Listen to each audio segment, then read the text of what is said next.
जय हिंद दोस्तों, कैसे हैं आप लोग। आज की वीडियो में हमारे पास है यूपी बोर्ड क्लास 10th के हिंदी के बोर्ड एग्जाम का मॉडल पेपर। और ये मॉडल पेपर आप लोगों की बोर्ड एग्जाम की दृष्टि से बहुत ही महत्वपूर्ण है। तो आप इनमें सारे क्वेश्चंस को देखिएगा और ये देखिएगा कि आपने इस पूरे मॉडल पेपर में कितने क्वेश्चन सही किए, कितने में से कितने नंबर आपको मिलेंगे। टोटल पूर्णांक रहेगा आपका 70 नंबर का, जिसमें आपको 20 नंबर की OMR सीट भी मिलेगी। यानी कि टिक करने वाले क्वेश्चंस 20 आएंगे, 50 नंबर आपको कॉपी पर लिखने हैं। तो आप ध्यान दीजिएगा, जितने टॉपिक से इसमें क्वेश्चंस पूछे गए हैं OMR में, वही टॉपिक के क्वेश्चन आपको आपके बोर्ड एग्जाम में भी OMR में मिलेंगे। जैसे कि थोड़ा आगे जाकर अगर आप यहाँ पर देखेंगे तो आपको कुछ क्वेश्चंस इसमें मिलेंगे। जैसे यहाँ पर शब्द रूप है, शब्द रूप OMR सीट में आ गया है तो शब्द रूप OMR सीट में आपसे पूछा जाएगा। ऐसे रस जो है, रस और छंद अलंकार, ये जो तीनों चीजें हैं ये आपकी OMR में आ गई हैं, तो इसी तरह से ये भी OMR सीट में आपसे पूछी जाएंगी। तो जितनी चीजें इसमें OMR सीट में आई हैं वो आपको OMR में ही बोर्ड एग्जाम में मिलेंगी। अगर आप सोच रहे हैं कि इसमें तो यहाँ पर देखेंगे कि ये पूछा गया है, रोला पूछ लिया है, इधर देखेंगे तो ये रस पूछ लिया है, ये अलंकार पूछ लिया है, तो यहाँ पर अलंकार पूछा, हो सकता है बोर्ड में अलंकार लिखने के लिए दे दे, तो ऐसा नहीं होगा। यहाँ पर अलंकार अगर आपके टिक वाले क्वेश्चन में आया है, यहाँ पर अगर छंद आपके टिक वाले क्वेश्चन में आया है, तो इसका मतलब है कि आपके बोर्ड एग्जाम में भी जो आपका छंद है, ये आपका जो छंद है, जो आपका अलंकार है, ये सारी चीज़ें OMR सीट में ही आएंगी। 20 के 20 क्वेश्चन अगर आप सॉल्व करेंगे OMR के इस पेपर में, तो आपको ये अंदाजा लग जाएगा कि आपके बोर्ड एग्जाम में किस तरह से क्वेश्चंस आने वाले हैं। तो इन सारे क्वेश्चंस को आप अच्छे से देखिएगा। चलिए देखते हैं पहला क्वेश्चन। पहला क्वेश्चन आपका हर बार की तरह रहेगा कि निम्नलिखित में से कोई एक कथन सही है, उसे पहचान कर लिखिए। 4 कथन हैं, जो कथन इसमें आपका सही है OMR में आप गोला बनाएंगे, गोला बनाकर ऐसे ऐसे मतलब उसको कवर कर देंगे। पहला क्वेश्चन है, इसमें जयशंकर प्रसाद आलोचक के रूप में प्रसिद्ध हैं, जो कि गलत है। महादेवी वर्मा प्रसिद्ध रचना गोदान है, ये भी गलत है। गुनाहों का देवता धर्मवीर भारती का उपन्यास है, ये आपका सही ऑप्शन है। तो आप सा को गोला बना देंगे आपकी OMR सीट में। आगे है, करुण रस का स्थायी भाव है, तो करुण रस का स्थायी भाव शोक होता है, सभी को पता है। यानी कि रस आपका किस में आ गया, बहुविकल्पीय में आ गया। गंगा का पर्यायवाची है, तो मंदाकिनी, देवनदी, भगीरथी तीनों होता है गंगा का पर्यायवाची, तो आपका पर्यायवाची हो गया ये सभी। यानी कि पर्यायवाची भी आपसे पूछा जाएगा आपकी OMR सीट में। आम का पर्यायवाची होता है रसाल। फिर रामचरितमानस के रचयिता तुलसीदास जी हैं।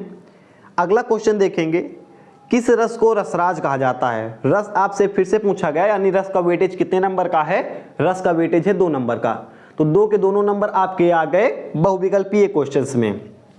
तो ये क्या हो गया आपका, श्रृंगार रस को रसराज कहा जाता है। अगला क्वेश्चन है, मेरी आत्मकथा के लेखक हैं बाबू गुलाब राय हैं। फिर हिंदी की प्रथम कहानी कौन सी है, ये तो आसान है। इसकी कहानी है, प्रथम कहानी इंदुमती, किशोरीलाल गोस्वामी जी की रचना है। हिंदी गद्य की प्रथम कहानी कौन सी है, इंदुमती है। आनंद कादम्बिनी के संपादक हैं, तो आनंद कादम्बिनी के संपादक कौन हैं, बालकृष्ण भट्ट हैं। इसकी शुरुआत की थी बद्री नारायण चौधरी प्रेमघन ने, इसके बाद शायद बालकृष्ण भट्ट जी ने इसका संपादन किया था, ऐसा मुझे याद आ रहा है। आगे हम बढ़ेंगे तो ये क्वेश्चन आपका आ गया बहुविकल्पीय में, ये है चरण कमल बंदो हरिराई, इसमें कौन सा अलंकार है। अलंकार का ये क्वेश्चन आपका आ गया, आपको बताना है कि इसमें कौन सा अलंकार है। तो इसमें है रूपक अलंकार, क्योंकि इसमें चरण का कमल का चरण पर भेद रहित आरोप है, तो इसमें राइट ऑप्शन आपका हो जाएगा रूपक अलंकार। कपड़ा का तत्सम रूप है, इसमें आप कमेंट करके बताइए कि कपड़ा का तत्सम रूप कौन सा है, वस्त्र है, करपट है, दुकल है या फिर रौद्र है। क्या है इसका राइट ऑप्शन, आप कमेंट कीजिए। फिलहाल इसका राइट ऑप्शन है करपट, कपड़ा का तत्सम रूप करपट होता है। फिर बख्शी जी का निबंध संग्रह है, इसमें कई सारे ऑप्शंस हैं, इसको फिलहाल पिन कमेंट में हम पिन कर देंगे इसका आंसर, आप वहाँ से देख लीजिएगा और इसका आप कमेंट भी कर दीजिएगा, इसको आप वहीं पर देख भी लीजिएगा। प्रसाद जी द्वारा लिखे गए महाकाव्य का नाम है, तो कामायनी महाकाव्य है। ये सब काव्य हैं, कामायनी जो है ये महाकाव्य है। कामायनी का ही आपके पेपर में आपको पढ़ने के आगे मिलेगा हिंदी में, जिसको आप बोलते हैं श्रद्धा मनु। श्रद्धा मनु कामायनी में ही रचित हैं, कामायनी से ही आपका ये लिया गया है श्रद्धा मनु। रोला के प्रत्येक चरण में कितनी मात्राएं होती हैं? 24 मात्राएं होती हैं। फिर रानी केतकी की कहानी के लेखक हैं, तो रानी केतकी की कहानी के लेखक हैं इंशा अल्लाह खां। कौन है? इंशा अल्लाह खां। 15वां क्वेश्चन है हमारा, रसखान जी का निधन कब हुआ था?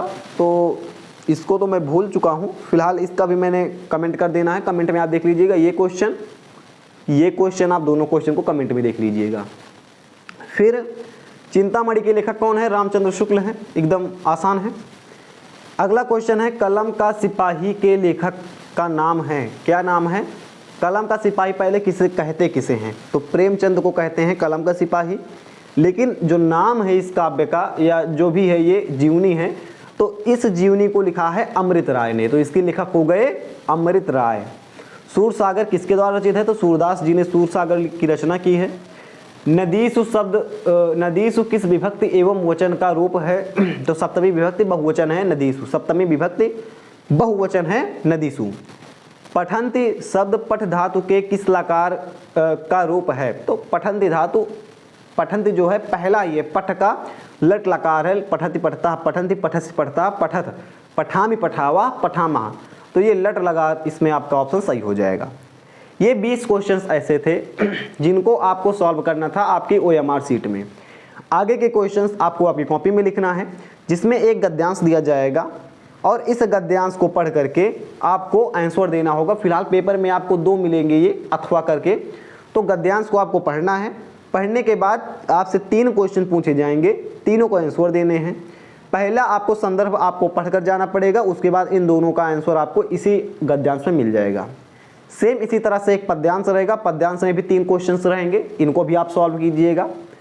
फिर संस्कृत का गद्यांश आएगा, इसमें भी आपको संदर्भ लिखना है। संदर्भ के लिए आप पाठ का नाम याद करेंगे और हिंदी अनुवाद करना है। हिंदी अनुवाद करने के लिए बहुत सारा टाइम है, आप इसको अच्छे से सीख लेंगे। या तो आप इसका हिंदी अनुवाद करके इसका संदर्भ लिख सकते हैं, या फिर आप आगे बढ़ के अथवा में दिया गया है वाराणसी नगरी, जो कि हर बार पेपर में आता है, इसको आप सॉल्व करके लिख सकते हैं अपने पेपर में। इसका गद्य, इसका संदर्भ और इसका हिंदी अनुवाद कर सकते हैं। फिर आपको संस्कृत का जो है वो मिल जाएगा, पद्य मिल जाएगा। इसमें आपको संदर्भ लिखना है पहले, इन दोनों में किसी एक का, और जिसका आप संदर्भ लिखेंगे उसका आपको हिंदी अनुवाद करना है। आगे बढ़ेंगे, निम्नलिखित में किसी एक लेखक का जीवन परिचय तथा उसकी एक रचना लिखना है। अगर एक यहाँ पर लिखा गया है पेपर में तो आप एक ही लिखिएगा, अगर लिखा गया है उसकी रचनाएं लिखिए, तो आप जितनी रचनाएं आपको याद है आप उतनी लिख सकते हैं। लेकिन यहाँ पर एक लिखा गया है तो इसका मतलब आपको एक ही रचना लिखनी है। कई सारे ऑप्शंस हैं, पदुमलाल पुन्नालाल बख्शी, रामचंद्र शुक्ल और राजेंद्र प्रसाद। इन दोनों का आप जरूर याद कीजिएगा, रामचंद्र शुक्ल और राजेंद्र प्रसाद का आप जरूर याद करके जाइएगा। एक का ही जीवन परिचय लिखना, ये आप ध्यान रखिएगा। इसमें आपको फिर से 3 ऑप्शन मिलेंगे, तीनों में से एक कवि का आपको लिखना है, साहित्य जीवन परिचय लिखना है। फिर अपनी पाठ्य पुस्तक से कंठस्थ किया हुआ एक श्लोक लिखना है जो कि इस प्रश्न पत्र में ना आया हुआ हो। जैसे कि ये 2 श्लोक हैं, इन दोनों को आपको नहीं लिखना है क्योंकि ये पेपर में आ गए हैं। जो इस पेपर में नहीं आया है उसको आपको याद करके जाना है। 3 श्लोक याद करेंगे तो 2 तो यहाँ पर ही आ जाएगा, तीसरा आपको यहाँ पर लिख देना है जो आपके पेपर में नहीं आएगा। फिर आ जाता है आपका 27वां क्वेश्चन। देखने में 27 लग रहे हैं, 7वां क्वेश्चन ही मानेंगे इसको, क्योंकि 20 आपके क्या हैं, बहुविकल्पीय क्वेश्चन सही हैं। 27वां है, अपने पठित खंडकाव्य के आधार पर उसकी कथा वस्तु संक्षेप में लिखिए, अथवा अपने पठित खंडकाव्य के आधार पर नायक का चरित्र चित्रण कीजिए। तो जो भी खंडकाव्य आपको पढ़ाया गया है आप उसको लिखेंगे। 2 ही क्वेश्चंस इसमें मेनली बनते हैं कि उसकी कथा वस्तु लिखिए संक्षेप में, या फिर उसके नायक का चरित्र चित्रण कीजिए, या उसकी नायिका का चरित्र चित्रण कीजिए। ये 3 क्वेश्चंस के अलावा चौथे क्वेश्चन खंडकाव्य से कभी नहीं आते हैं। 28वां है किन्हीं 2 प्रश्नों के उत्तर संस्कृत में दीजिए। इसमें आपके 4 क्वेश्चन हैं, जैसे पुरुराज से हर बार एक आता है, वाराणसी नगरी से हर बार एक आता है। तो अगर आप वाराणसी नगरी और जो पुरुराज वाला क्वेश्चन है यानी कि ये वाला है, इनको आप दोनों को अच्छे से पढ़ लेंगे तो आपका 2 क्वेश्चन आपका फंस जाएगा, जिसमें आपको 4 नंबर मिल जाएंगे। अंत में आपका एक क्वेश्चन मिलता है जिसमें आपको लिखना होता है निबंध। निबंध आप 4 में से किसी एक लिखना होता है, किसी एक का 9 नंबर का होता है, तो इसमें आप टाइमिंग दीजिएगा। कई लोग इसको छोड़ कर आते हैं तो ये आवश्यक है, ये आप ध्यान रखिएगा। इसको आपको करना ही करना है, छोड़ना है ही नहीं, करना है, जरूरी है ये। फिलहाल इस वीडियो में इतना ही था। टोटल 29 क्वेश्चन थे, जिनमें कि 20 क्वेश्चन आपके बहुविकल्पीय थे, 9 क्वेश्चन आपको लिखना था। आई थिंक आपको ये समझ में आ गया होगा कि कितने क्वेश्चन बहुविकल्पीय आएंगे और कितने क्वेश्चन का आंसर हमें लिखना पड़ेगा। फिलहाल इस वीडियो में इतना ही था। कैसा लगा आपको ये पेपर आप हमें कमेंट करके बताइएगा। हम मिलते हैं किसी नेक्स्ट वीडियो में। जय हिंद।